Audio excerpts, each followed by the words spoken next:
All right, so on Thursday, what we were wrapping up was, or where we left off, we were talking about thermal denaturation curves as well as chemical denaturation curves. And so on the left, we have thermal denaturation curve. On the right, we have a chemical denaturation curve where we see that our protein ranges from 0% unfolded to 100% unfolded, which is the same as, 100% folded to 0% folded. Now, we talked about this the other day, and I think that you get a little bit of information from this sort of curve because it tells you basically the TM, or the point at which 50% of your protein is unfolded. Now, what can we actually learn from that protein or melting curve? The TM is a measure of protein stability. The higher the TM, the more stable the protein is. So this TM is something that you can do or you can use to compare proteins, as we see here on the previous slide, where we look at ribonuclease A versus apomyoglobin. But what you can also do is you can compare mutants of two different proteins. For instance, a protein that has a single mutation compared to the wild type protein, you might see that the TM is higher in that point mutated protein, or it's lower. That gives you some insight into basically the stability of that particular amino acid and its presence in a protein sequence. That could provide some insight into, well, that's responsible for establishing an ionic bond within the protein. It could also be something where it's like that stabilizes a hydrophobic core or something like that. So TM is basically a good measure of protein stability, and it can be used to compare mutants of the same protein. Now, you can also look at how binding of a small protein impacts a thermal shift assay, or impacts a TM. This is known as a thermal shift assay. The thermodynamics, what we're looking at and what we're curious about, is a transition between the folded state and the unfolded state. Now, an equilibrium constant for this, or KEQ for this, is the ratio of the folded versus the unfolded form of the protein versus the folded protein. So when we look at a KEQ for this at the bottom there in the lower left-hand corner highlighted in red, our KEQ is the concentration of the protein which is folded or unfolded divided by 1 over the concentration of the unfolded protein. Now, what we can do with this is ultimately put together what's known as a Van 't Hoff plot, which it looks like this. The Van 't Hoff plot is our natural log of our K versus 1 over our temperature, and measured in Kelvin. And so what you can get from this is you get a straight line that shows a direct correlation between the natural log of K sub T, which is our KEQ for our denaturation, versus 1 over our temperature. But as you move farther to the right-hand side, you see a greater percentage of the protein is unfolded. So this Van 't Hoff plot here is akin to this plot right here on the left-hand side, a thermal denaturation curve. Now, chemical denaturation of proteins is something that can be done with a number of different chemicals. I previously mentioned urea and guanidinium hydrochloride, or guanidinium chloride. These are two chaotropic agents that what they're going to do is they are going to disrupt hydrogen bonds, and they're going to, as their concentration goes up, then the percentage of the protein which is folded is going to go down.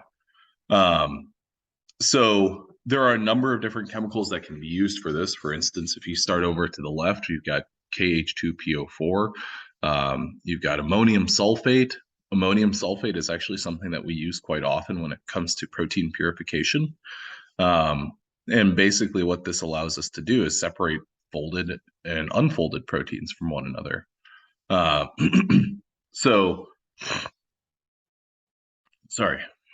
This is just another way in which you can gain insight into a protein stability.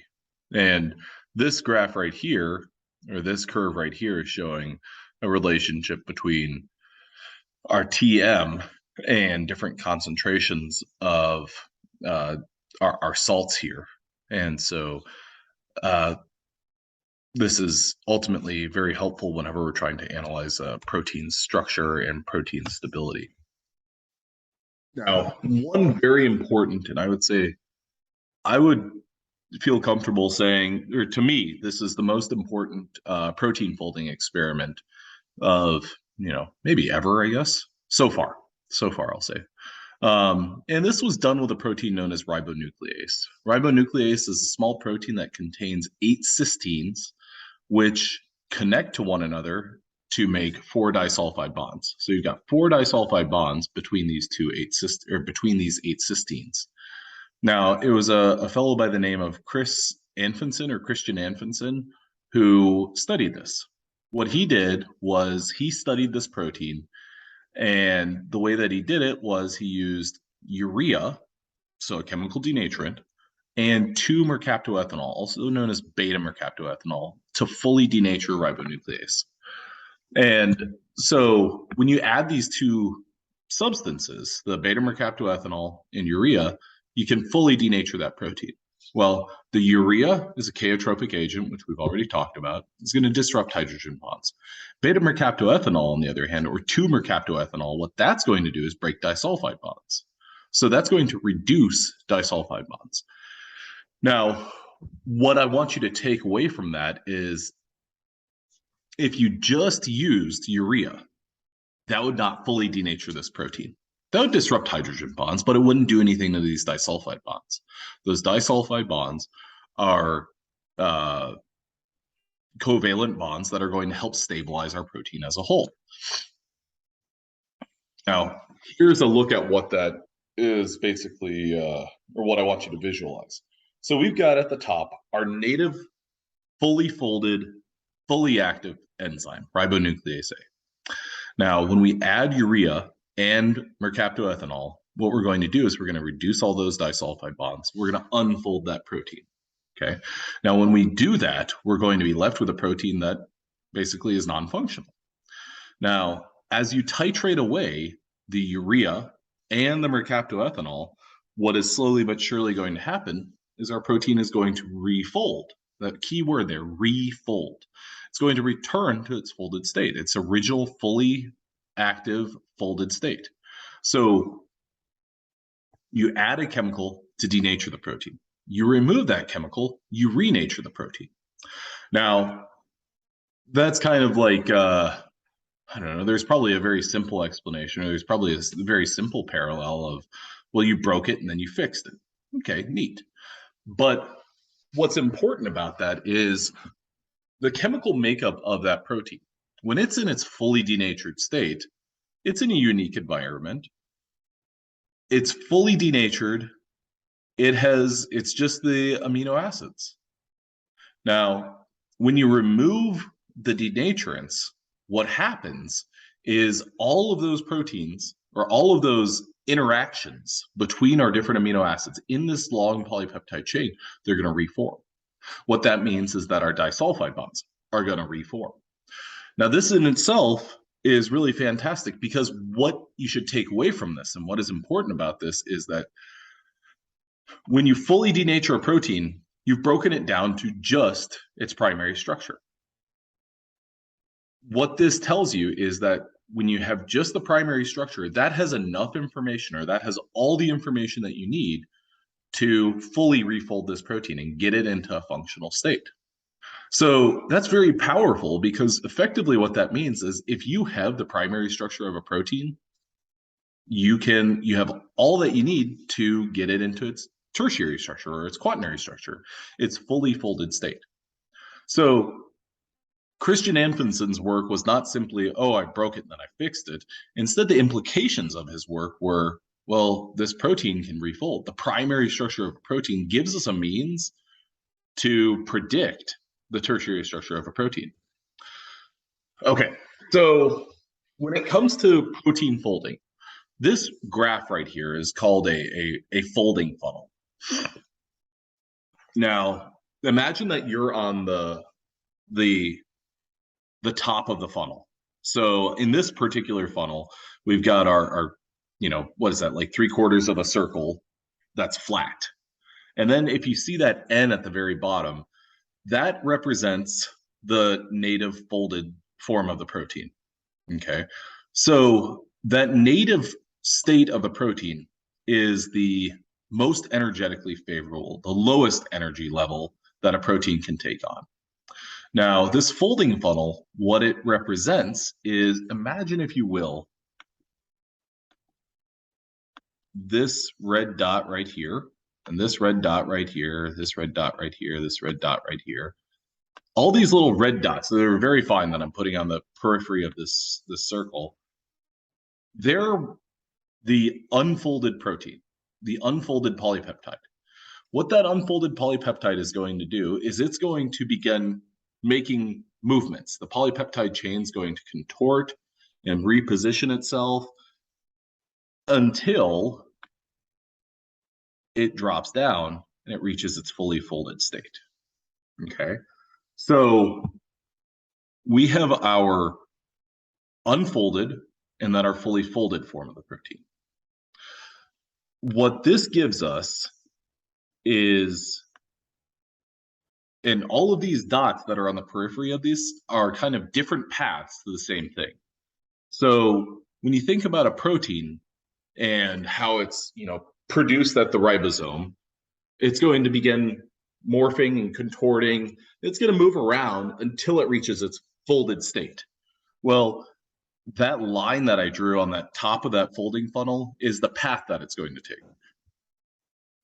So here is another folding funnel.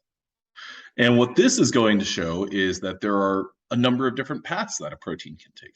A fully unfolded polypeptide is going to navigate, or is going to go through a number of different shapes changes until it reaches its fully folded state.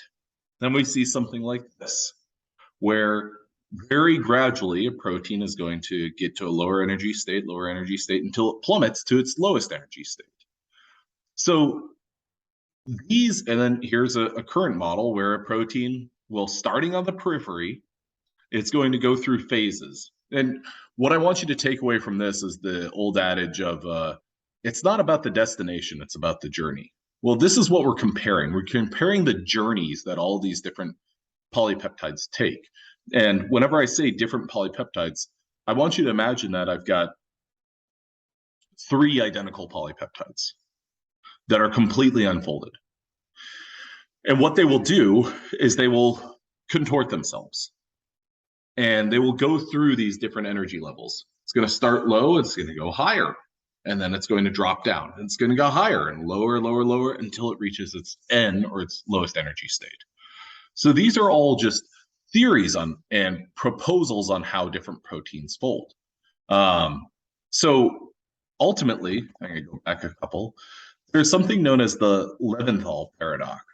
And how does a protein move into all of the different atoms of a protein? How does it navigate through these different permutations that it can take on? So let's imagine for a polypeptide that has a length of N, and let's say for a tripeptide, so 3 amino acids. Each phi and psi angle can adopt one of 3 values. Okay, so if you remember the Ramachandran plot, we looked at those phi and psi angles. So we're going to limit the number of values that those phi and psi angles can take on. Now, what this means, if we have a tripeptide, we've got a total of, that would be, each phi and psi can take on 3. This means that there are 32 times n possible conformations, ignoring the side chains. So just this polypeptide backbone can take on 32 times 3 possible conformations. Now, the time that's required for a bond rotation is approximately 1 rotation per 1,013 seconds. Okay, the total time required for that polypeptide to rotate is 32 times n divided by 1013. Now, what this means, what I want you to take away from this is, if every single polypeptide was rotating and every single possible permutation that it can stably reach, the time that would be required to go through every single possible combination is an infinitely long period of time. So when you think about a protein folding, I don't want you to think about, well, it's going to go in this direction, and then another part of it's going to go in this direction. It's going to figure out that doesn't work. And then it's going to reset. It's going to go in different directions. And then it's going to reset, and it's going to go in different directions. Reset, reset, reset, reset, reset.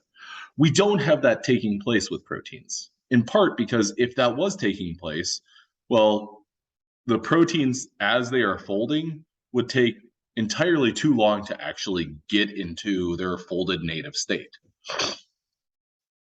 So proteins fold to their lowest energy state in the microsecond to second scales, and it's mathematically impossible for protein folding to occur by randomly trying every conformation. That's the Levinthal Paradox. The search for the minimum is not random because the direction toward the native structure is thermodynamically most favorable. So here's our different folding funnels where we're navigating, or we're going from an initial state to a folded state, and they're going to take different paths in which to get there. Now, what will commonly happen in a polypeptide, and what's displayed here, is if you look at the top of the screen, we have an amino acid sequence of a 56 residue polypeptide. What this shows is that residues 8 through 15, 30 to 37, 45 to 52, what they're going to do is they're going to begin folding. 8 to 15, well, those amino acids still intact in this entire polypeptide, they're going to begin repositioning themselves. And as they reposition themselves, the residues that are included in that region are going to kind of expand. So that's why we see 8 to 15, then expands to 6 to 17, which then expands to 1 to 20. And with that 1 to 20, we get a beta sheet. We get an anti-parallel beta sheet. Notice how the two arrows are going in opposite directions. Okay, if we look at 30 to 37, well, that's going to expand. That's a little alpha helix. That alpha helix will expand to 28 to 39, which then expands to 28 to 56, which also brings in the more C termini of this peptide, this 45 to 52, which expands to 43 to 54, 41 to 56, and then those two regions kind of overlap. So what I want you to think about with this is that we've just got regions of this polypeptide that reposition, that fold. And as they fold, they're going to fold in this way because, well, it's easy to form that alpha helix. It's easy to form that beta sheet. Those are established by hydrogen bonds. But that's not to say secondary structure forms first and then it expands, but instead that there are a number of different driving forces to forming a polypeptide, and secondary structures, they do form from time to time first. But we have basically these entire polypeptides that are going to expand and grow, and one particular region of a polypeptide might be the first part that folds, and that's going to bring other residues closer together. So here's basically the representation of a folding funnel. We have all of these different permutations on the periphery here, which they're going to navigate towards the center, and we're going to get to that anti-parallel beta sheet and the alpha helix. Now, some of y'all, and I know that I've mentioned this previously, some of y'all maybe are a little bit familiar with AlphaFold, the project that was taken on by countless bioinformaticists, but as well as team at Google. What they're doing is basically building on everyone else's work, but largely they're building on the work of Christian Anfinsen. Let's take the primary structure of a protein and let's solve it. And just like, let's produce a model. Now, the cool thing about this is that this isn't to say structural biology will all be done as in silico and done by computers, but instead it's like, this is, and it's not in competition with someone who is solving a protein structure at the bench, but instead, these are fields that they're converging and they're both pushing one another forward. They're not in competition. I mean, there might be some competition, but it's not like one is going to Here's my SAT vocabulary word of the day. Usurp, another one. Okay, so another way in which proteins can fold is with the help of what are known as chaperones. Chaperones are proteins that basically take a folding intermediate, which is represented right here. So something that's partially folded. And what a chaperone protein can do is, one thing that it can do is it can completely fold that protein. It can completely fold that protein and get it into its native state. It's basically like an assist. It helps it out. What chaperones can also do, and what they also do in practice, is they remodel and take a folding intermediate and make it a misfolded protein, which that misfolded protein can go in two different directions. One way, it can go towards aggregation, which is what we see with something like the Alzheimer amyloid fibrils, but they can also lead toward degradation. Chaperones can also take folding intermediates and disaggregate them, which can also lead to formation of peptide fragments through this autophagy. So we've got a number of different things that are taking place here with folding or a chaperone. Chaperones, they help proteins fold, or they basically take something that's kind of broken and they work with them. They kind of fix them, is I guess what you could say is the aim of a chaperone. Now, one example of a chaperone is the heat shock protein, or the heat shock proteins, HSP70. This is a protein that prevents premature associations between amino acids during synthesis. So as that protein is being translated, they're going to help out with getting that protein to fold properly. So HSP70 is simply an example of a chaperone. There are also chaperones, or one kind of famous chaperone is known as, here is just another illustration of a heat shock protein. One kind of famous chaperone protein is GRO-EL, the GRO-EL-ES complex. And what that's going to do is it's going to, in an ATP-dependent fashion, and I thought that I had, yeah, here we go. What it's going to do is it's going to take on an unfolded protein, and it's going to open up. So this orange cap is going to lift off. And what that orange cap, whenever it lifts off, it's going to bind a partially folded protein. And whenever it binds that partially folded protein in an ATP dependent fashion, it's going to exert pressure to have the unfolded protein in the central cavity here, and it's going to cause it to, break bonds and make bonds and refold that protein. Okay, so I want y'all to be familiar with chaperones. These are proteins that help out with protein folding. In some cases, they're going to correct an error. In other cases, they're going to be unable to correct an error, and they're going to say this partially folded protein simply needs to be destroyed. But protein folding is to me, what's cool about it is that at the end of the day, what are you concerned with? You're concerned with very simple interactions, hydrogen bonding between the backbone, elements of secondary structure. You're concerned with any sort of covalent interactions between the amino acids. So we've got our peptide backbone, hydrogen bonding. Then we've got our amino acid R groups, and how do those interact with one another? That's why I think the protein structure is really cool, is that knowing the amino acids that are interacting with one another is one of the key parts about protein folding. How do these different R groups interact with one another? Would let's say a lysine residue, a lysine at a physiological pH is going to have a positive charge. Would that interact with something like a